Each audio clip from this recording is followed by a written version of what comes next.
Hello and welcome back to Let's Play Suikoden. I'm here in the armor store in Gregminster to make a few final purchases for the last dungeon. I've already sold all my hats and stuff because there's an upgraded hat, the silver hat. So we're going to buy one of those for every party member we got. And they also have Dragon Armor's Master's Robes, which is for Tengar, full armor for our beefier members, and Earth Shields for our people who wear shields. And that's really about all we can do. Since last time I did go back and put the windspun armor on Humphrey, and I also have him with a horned helmet from much earlier. That was from Shahrazad I happened to get. And that is the best set of armor we can get for him for his transition to Suikoden 2. So we want to make sure we have that on him for then. Otherwise, he's really not very good in that game. If we have that stuff on him, however, he is quite good. So here we go. Now we're in Gregminster itself, and we're ready to continue. The final thing I did, in case you didn't notice, I'll mention it specifically, I swapped out Kai for Clive. Kai will be incredibly useful in this upcoming dungeon, so make sure you get him. He's so useful. Even though he's not going to be in Suikoden 2, you want to have him. Just believe me. Now, we're going into the castle itself. I also did a little bit of fighting. I got some people up a little bit higher in level. The goal is we want to be about level 60 for the final boss. Level 59 will work, but about that. Now these enemies, the Ekadanas, will drop... What is it they drop? They will also drop windspun armor. So if you want to get more of those, you can fight a lot of these guys, and they will eventually drop it.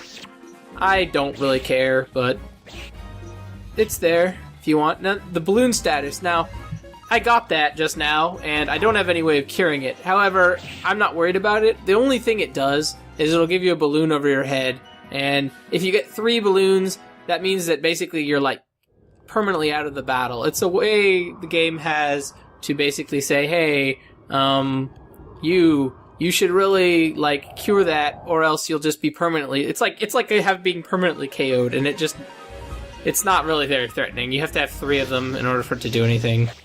So, for the rest of the game, I guess we're gonna have this nice balloon on my head. If I do get 2, I'll probably leave the dungeon and cure it, but if not, I don't really care.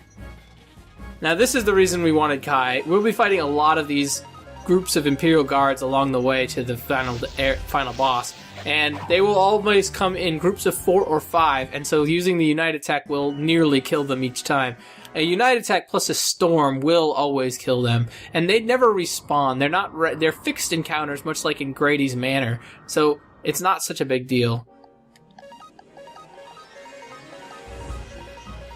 I'm gonna go ahead and use a Storm with Luke, just to make sure these all die.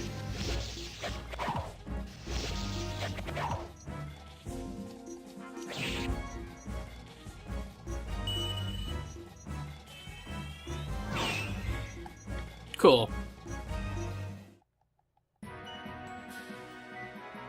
Yeah, I didn't know that I'd be having balloon problems, but whatever, not a huge deal. Now, this has all been an area we've seen before. We got this at the beginning of the game when we had our nice little audience with the Emperor way back when. But this is the throne room, and beyond the throne room is the sort of bulk of the dungeon.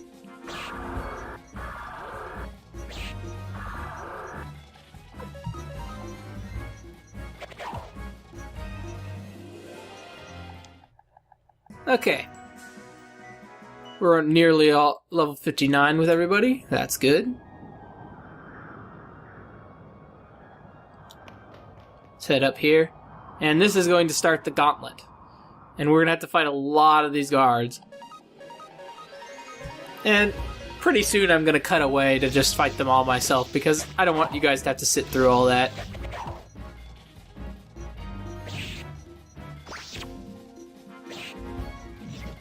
But for now, I'll show you.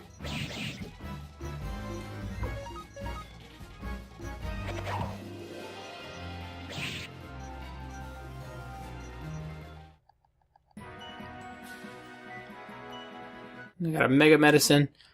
Okay, I'm gonna go ahead and cut away. For here on, it's essentially just guard, guard, guard, guard, guard. We'll have to fight, I believe, 8 pairs of guards. And so I'm gonna just go ahead and cut away, and I will see you guys in like a second or so. See you then.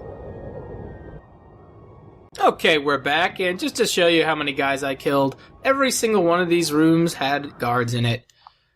And I'm gonna just run. I did a little bit of battle since we saw also these hallways all had guards in them. Just a lot of guards, more guards than you'd want to fight. Or at least you'd want to watch me fight, I should say. And same with this place. Every single one of these rooms that I'm passing through had a guard. 3, 4, and there should be one more up these stairs. I did not go up these stairs, so I did want to show you guys at least one of the fights, because they did get a little bit more different than they were. Anyway, everybody's about level 60. Luke's actually there, and everybody else has got like 1 or 2 battles from it. And once we reach the save point, which we're almost at, I'm going to show you guys my setup. Yeah, here we go. So here's some guards. I think we're going to have to fight 2 sets. Anyway, this is what I was fighting on all these hallways. There's 5 guards. They're all pretty simple. You can use the storm attack with Tengar or Luke to kill them right away after the unite attack. I'm not going to bother here. I got enough mega medicine to where I can just use that. I want to save the storms for the final boss. I don't think I'll necessarily need all of my storms, but hey, who knows. Okay.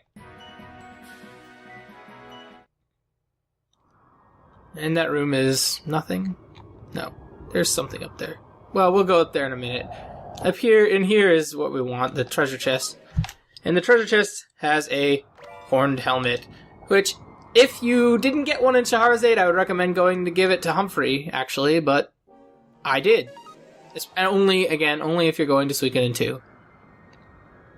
A lot of people who are watching this who may never have played Suikoden 1 or are playing it for the first time probably won't be able to go to Suikoden 2, and that's okay. But here is the final save point of the game. Now, the thing about this save point is that this is the only save point that will let you go to Suikoden 2. So make sure you have at least one save at this save point. Now, I also want to show you a little bit of my preparation for the final boss. I've given all of my characters 2 sacrificial Buddhas, and this is an item that I have neglected to use because I don't find it that useful until the end. It's not a very clear item in terms of its description. All it says is sacrifice, but what it is if you hold on to it with a character, if they are killed in the battle, they will immediately revive with some health. Well, it's the only way to really avoid dying. There aren't any resurrection items in this game other than this, so you take what you can get. There is a character with a resurrection rune, and you can also earn those resurrection runes by fighting certain enemies. I forget exactly which enemies, but that's the only other way to prevent dying in the whole game, and I don't think it's really worth it except for the final boss. So there you go. I'm going to go ahead and save at this slot here. We want to save over this file that I already have made. Let's do that. Okay, we're ready to go.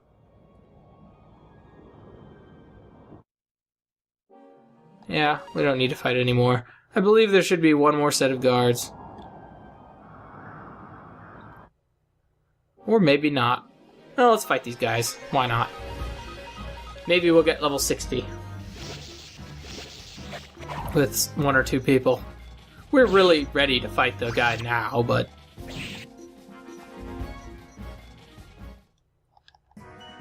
yeah, we're fine. I am actually going to go ahead and fight a little bit just to get level 60. It'll probably take me about 2 minutes, but I'm going to do it off screen, so I'll see you in a sec. Okay, we're back. I got everybody to level 60, and we're ready to go. It took about 2 minutes, like I said. Not a big deal. I just didn't want you guys to have to sit through more fights. And as the classical red carpet goes, very Zelda, even though this was before Zelda. Ocarina of Time, at least. It's always what I associate the red carpet long walk with. And here's the garden from earlier in the game. I'm going to make sure that everybody's full health. Looks like I'm not quite there. So let's get these guys to be full health, and we will fight.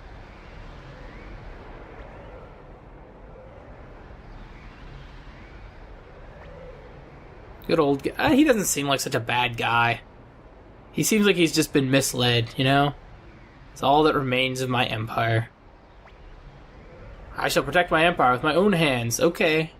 Even if you kill me, we have an entire army outside. Like, what are you gonna do? Yeah, okay. Sword fight. Okay, a duel. Good stuff. Or maybe not. Okay. Dude transformed into a dragon. Okay, so this is the final boss of the game. The Golden Hydra. Now, each head has different strengths and weaknesses, and you want to be aware of those. The one on the left, which is the one on the bottom, if you attack it like this, is invulnerable to wind attacks. This one is invulnerable to fire and lightning attacks, and the one on the top, or the far right, is vulnerable to, earth attacks. So make sure that you know that. And the reason that's so important is because we have the Cyclone rune on both Tengar and Luke for this fight. So the one on the bottom is going to be the one that they won't be able to damage, which means that we want to have our physical attackers all attack that one. And the other two, those two guys can use their rune on it. Another reason why I like to bring Kai on this final dungeon trip is because the Unite attack is actually very, very effective in this battle, unlike every other boss fight. So, there's that. We want to use Mamba's Judgment on the far left head first, though, before we start using the Unite attack, just so that we can do a lot of damage to it. And these two will, and what I like to do is I like to start out with 2 storms with both Tengar and Luke, and then from there, I evaluate what the kind of damage he's doing, if it's single target or multi-target, and I stagger the Shining Winds on each. So there, he did 308 damage to Mamba. Not a huge deal. So what I'll do is I will have somebody, probably Kai, go ahead and use a Mega Medicine on him. I don't consider that to really require the use of a Shining Wind, and the rest we can just use Storm. So you'll see, Mamba's Judgment does about 1500 damage, thereabouts. Victor and Flick each will do about 300, 250. And then the Storm, each Storm does about 550 damage to either, or 600 damage, I should say, to each head.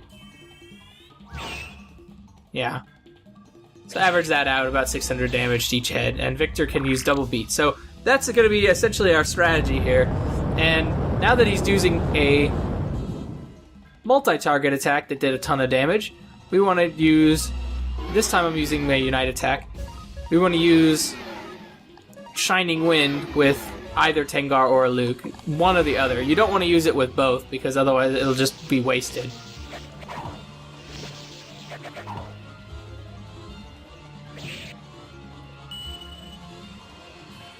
And this is essentially the strategy for the battle. Once one of the heads dies, it'll be a little bit easier, and especially since the one that will die will probably be the one on the far left.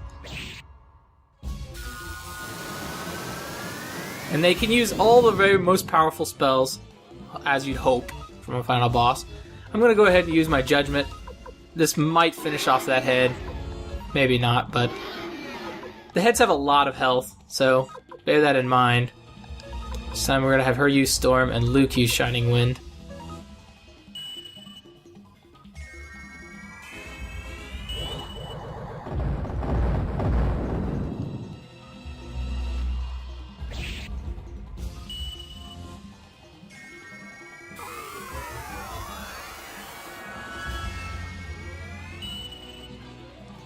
Yeah, so this boss can be quite challenging if you're not prepared to both heal and deal with a lot of very powerful magic.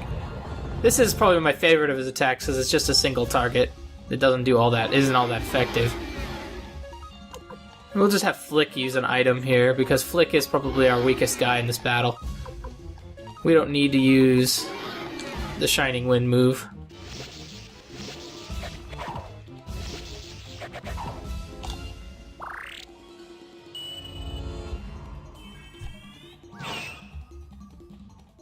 And of course, Flick can use the Lightning Rune, but it's not that good. It's no Cyclone Rune. So we've killed the head on the left, which means that now we can just be real serious about our wind attacks, and there's really little they can do. Once you beat that head, it's pretty much all downhill. You can use Ball of Lightning on not the one in the middle. This one won't take any damage, but this one. And we'll have her use Shining Wind, I guess. Doesn't really matter. I think we're gonna end up finishing this fight in the next couple minutes.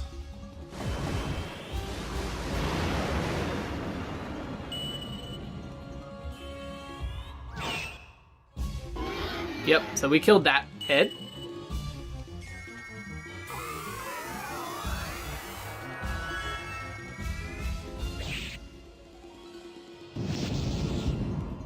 And so now all that they can do is earth attacks and fire attacks.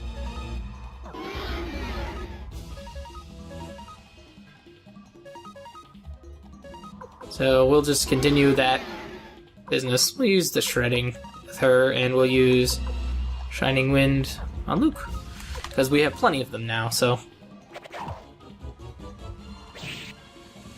Alright, so we defeated the Golden Hydra.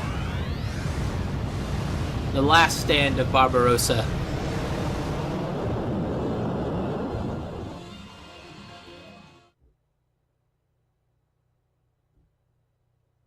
And notice we don't get any experience. But is that really the end of the Scarlet Moon Empire? Find out next time on Let's Play Suikoden. The finale.